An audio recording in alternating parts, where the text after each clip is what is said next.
Argent, sexe, tabac, alcool, dopage ou encore racisme, un tableau peu reluisant. Pourquoi autant de tabous dans le monde du football? Réponse avec Pierre Rondeau, qui est notre invité. Bonsoir. Bonsoir. Soyez le bienvenu sur TV5 Monde. Vous êtes l'auteur de Les tabous du foot, avec tous ces mots que je viens d'énumérer, notamment l'alcool, le dopage et le racisme. Je précise que vous êtes spécialiste de l'économie du sport et donc du football. Alors commençons par une question d'actualité, ça ne nous a sans doute pas échappé.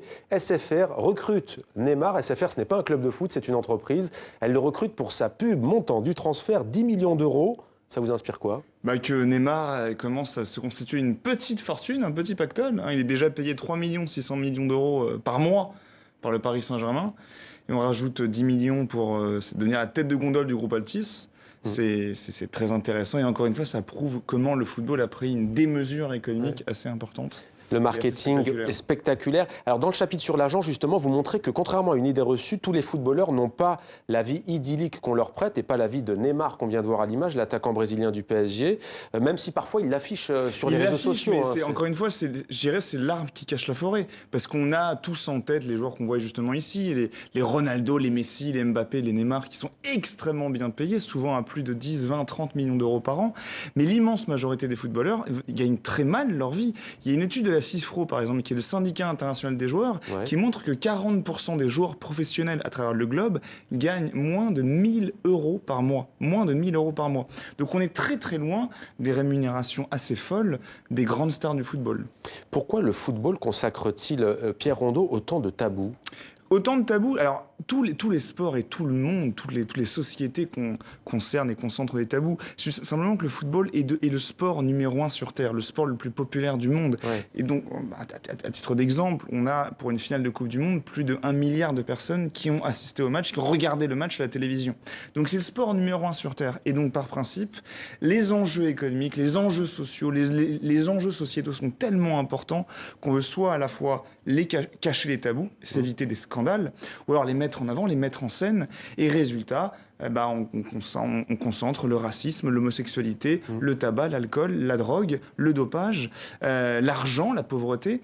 C'est un fait social total, en fait, le football. C'est pour ça que je m'y suis intéressé. On aurait pu faire un livre sur le tennis, le rugby ou un autre sport, mais le football, par définition, concentre énormément d'acteurs, donc mécaniquement, énormément de tabous. Alors justement, le thème du racisme, vous l'abordez dans ce livre. Très franchement, à part l'Italie, et y compris sans généraliser tous les stades italiens et tous les publics italiens, avec ces cris de singe tristement célèbres, prenons la France, prenons la Belgique, pays francophone, prenons la Suisse, il n'y a pas franchement de racisme. Heureusement, j'ai envie de dire, heureusement qu'il n'y a pas franchement de racisme et qu'il n'y a pas beaucoup de racisme. Malheureusement, il y en aura toujours. Malheureusement, on aura une immense minorité qui viendra insulter les joueurs de couleur ou en tout cas lancer des pots de banane ou des cris de singe. Pourquoi? Parce que vous disiez fait social total, ça veut dire que les fléaux de la société ne peuvent pas s'arrêter aux portes du stade, comme ils ne peuvent pas s'arrêter aux portes de l'école. Vraiment sur le chapitre concernant le racisme, au-delà du fait qu'on puisse constater des faits de racisme dans les stades et dans une enceinte sportive, des supporters contre les joueurs, moi ce que j'ai mis en avant c'est comment lutter contre ce phénomène. Et ce qui me choque, ce qui me préoccupe, c'est quand on sait que 30 à 40% des joueurs sont noirs et que les joueurs en théorie deviennent ensuite entraîneurs, dirigeants, cadres du sport. Pourquoi ensuite on ne retrouve aucun de ces noirs ou de ces personnes de couleur au sein des staffs techniques, au sein des fédérations, au sein des institutions? Pourquoi on a par exemple en France un seul entraîneur noir, en l'occurrence Antoine Koumboiré? Comment se fait-il que pour la Coupe du Monde 2018, on avait un seul sélectionneur noir, le sélectionneur du Sénégal? Et c'est vrai, y compris même pour les sélections africaines d'ailleurs. Même pour les sélections africaines, de la même manière, au sein des instances, au sein des fédérations, au sein des directions des clubs, en Europe, il n'y a aucun représentant noir. Donc le racisme, oui, il y en a parmi les supporters. Et moi, ce qui me préoccupait, c'est quel est le travail de la fédération, en tout cas des instances footballistiques, pour lutter contre ce fléau en montrant l'exemple et en affichant justement une visibilité au sein des instances fédérales. On précise qu'il y a aussi Patrick Vieira, l'ancien champion du monde, Patrick Vieira, qui entraîne l'OGC Nice. Alors on va regarder sur cette question qui fait un excellent travail. On va écouter Vikash Dorasso, ancien international français. Il était récemment l'invité du Journal Afrique de TV5 Monde et il s'exprimait sur cette question du racisme. On écoute. Il y a eu les cris de singe dans les stades de foot récemment, Balotelli, etc.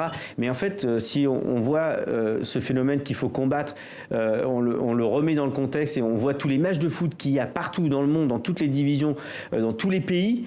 Je veux dire, il ne se passe pas grand-chose. Ce que permet le foot est plus fort que ce qu'il détruit par ses cris de singe. Voilà, le football est plus fort que Mais tout cela.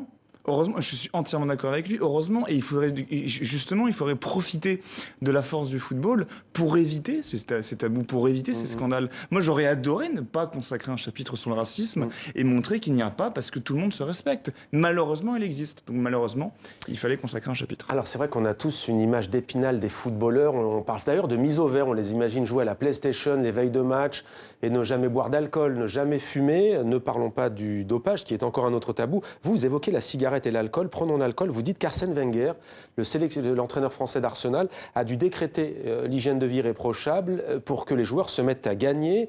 Mais vous dites attention, pas d'amalgame. George Best, presque une rockstar, meilleur joueur dans les années 60 alors qu'il était un alcoolique notoire. Il avait une phrase, moi, que j'adore, sa phrase. George Best a acheté une maison au bord de la mer à la fin de sa carrière. Et il disait, voilà, j'ai acheté une maison au bord de la mer. Il y avait un bar à côté de la maison. Ouais. J'ai jamais vu la mer. Un alcoolique notoire et qui était capable de rentrer sur un terrain de football bourré, totalement bourré, de dribbler tous les défenseurs, de mettre un but, de vomir et ensuite de repartir sur le banc de touche pour s'enchaîner un verre d'alcool. Le problème, c'est que si on prend Ronaldinho, ça avait fait polémique à l'époque au Paris Saint-Germain. Il est amateur de Mojito et de caipirinha, mais qu'il est efficace sur le terrain, même s'il y a les blessures parfois à répétition. En fait, ce que je montre à travers de nombreuses études scientifiques et universitaires, ce que je montre, c'est que les footballeurs, en tout cas les sportifs professionnels, sont tellement entraînés, tellement performants, qu'ils ne subissent pas à court terme les méfaits de l'alcool. Ouais. Et que beaucoup de joueurs s'autorisent donc à boire, comme Ronaldinho, mais comme beaucoup d'autres joueurs, notamment brésiliens. Le souci, c'est à long terme. Le souci, c'est qu'ils ne se rendent pas compte des méfaits que peut avoir l'alcool sur leur performance physique, et résultat, devoir arrêter leur carrière très tôt. Ouais. Ronaldinho, Plutôt à 29-30 ans qu'à 35. Ronaldinho, à 31 ans, 32 ans, il commençait à péricliter. Ouais. Ronaldinho, avec le talent qu'il avait, aurait dû devenir l'un des meilleurs joueurs de l'histoire, Ouais. au même titre que Ronaldo et Mbappé ou que Messi. Ouais. Ronaldinho, malheureusement, l'alcool l'a quelque peu abîmé, et arrivé à 29-30 ans, il a dû arrêter sa grande carrière professionnelle. Et en France, contrairement à l'Allemagne ou au Royaume-Uni, la classe dominante a toujours, dites-vous, méprisé le football. Pourquoi? Comment l'expliquez-vous? J'aimerais bien le comprendre. Vraiment, alors est-ce que c'est une forme de racisme social de la classe dirigeante, de la classe dominante qui va mépriser le football pratiqué par la classe populaire?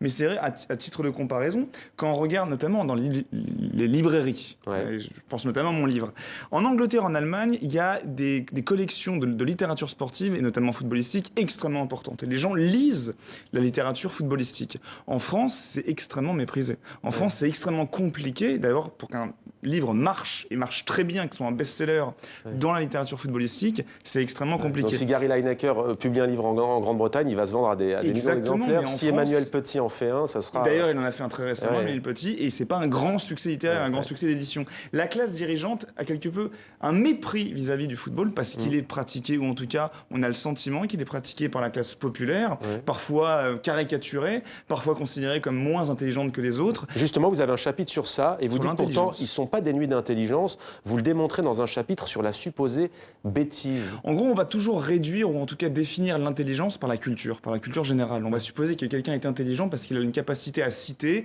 à maîtriser le langage, à connaître beaucoup de mots de vocabulaire. Sauf que l'intelligence, elle ne se limite pas uniquement à la culture générale. L'intelligence, c'est aussi l'intelligence cérébrale, neurologique. Et beaucoup d'études neurologiques démontrent que le cerveau des footballeurs est bien plus développé que la moyenne, et ils sont capables de prendre des décisions à une vitesse exceptionnelle, et donc ils ont des capacités neurologiques et cérébrales bien plus importantes que la moyenne. Ils sont des intellectuels dans leur domaine. Effectivement, ce ne sont pas des grands lettrés, ils n'ont pas tous fait maths sup, maths spé ou cagne hippocagne, ce sont des footballeurs, donc rétablissons une certaine vérité, ils ont arrêté l'école à 14 ans, mais en termes d'intelligence sportive, ils sont largement au-dessus du lot. Arrêtons de considérer les footballeurs comme des gens bêtes parce qu'ils maîtrisent moins de 1000 mots de vocabulaire. Alors, vous écrivez aussi dans ce livre, ouvrez les guillemets, sois hétéro et tais-toi. Voilà comment on pourrait résumer, dites-vous, la mentalité du football. Le football est considéré comme un sport hétéronormé. C'est un terme souvent repris et utilisé, hétéronormé. Donc par définition, les homosexuels n'existent pas. C'est là-dessus, et à ce niveau-là, c'est vraiment le chapitre qui m'a posé le plus de difficultés. Vous citez Olivier Rouillet comme étant l'un des rares. Il est devenu consultant, il a joué à l'AS Nancy-Lorraine, il est devenu entraîneur. 18 ans après la fin de sa carrière. Ce que je mets en avant, c'est que les enjeux économiques du football sont tellement importants que le joueur homosexuel, s'il existe, a peur de faire son coming out burn-out et se refusent de le faire. C'est quand même paradoxal parce qu'en plus, dans le milieu du football, on le voit quand un but est marqué, il y a des contacts qu'on ne retrouve pas dans d'autres sports. Mais justement, mais comme ils vont tous se focaliser sur cette notion hétéronormée, ils vont pas avoir peur de la caricature homosexuelle. On sait que je suis hétéro, donc si je mets une main aux fesses à celui qui vient de marquer un but, il n'y a pas de problème. Et derrière, ensuite, ça va être, je vais m'afficher sur les réseaux sociaux avec une ou deux filles. Ça va être dans cette caricature. Moi, ce que je mets en avant concernant ce tabou, c'est le fait que, déjà, il y a une pression de la part des annonceurs, des marques, des sponsors, des clubs. Je cite notamment le cas de joueur britannique qui a fait son coming out dans les années 90, qui a fini par se suicider, et que même son entraîneur et ses coéquipiers insultaient pendant les matchs de l'entraînement, le traitant de tous les noms d'oiseaux qu'on connaît contre les homosexuels. Le football est considéré comme hétéronormé, à l'inverse du football féminin ou du sport féminin, qui lui est considéré comme un sport viril, donc l'homosexualité est acceptée. Dans le football masculin professionnel, ça n'existe pas, et c'est le plus grand tabou dans ce domaine. Vous expliquez aussi notamment que le football est l'illustration du capitalisme mondialisé et dérégulé. On le voyait au début de cet entretien avec cette grande firme et ce contrat signé avec Neymar. Pour conclure, pourquoi aime-t-on malgré tout autant ce sport, le football? Est-ce que c'est parce qu'il reflète la vie de tout un chacun, de tout un chacune? Il me faudrait 3 heures pour dire pourquoi on aime tant ce sport et pourquoi ce sport est tant adulé à travers le monde. Le sport est adoré par tout le monde, peut-être parce que c'est ses règles faciles, c'est cette croyance que n'importe qui puisse battre n'importe qui, que le petit poussé pourra battre Goliath sur un match avec un contre ou un tir. Qu'un pauvre devienne riche aussi. Qu'un pauvre devienne riche. Ouais.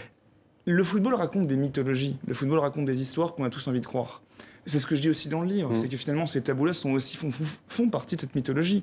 C'est pas un univers totalement aseptisé, cadré, lissé. C'est le monde, c'est un reflet de notre société. Avec des injustices aussi. Avec des injustices, on l'a vu avec l'arbitrage notamment. Et c'est pour ça qu'on aime ce sport. Merci beaucoup Pierre Rondeau pour ce témoignage. Les tabous du foot, sexe, alcool, argent, arbitrage, racisme et dopage, je ne l'ai pas dit, c'est aux éditions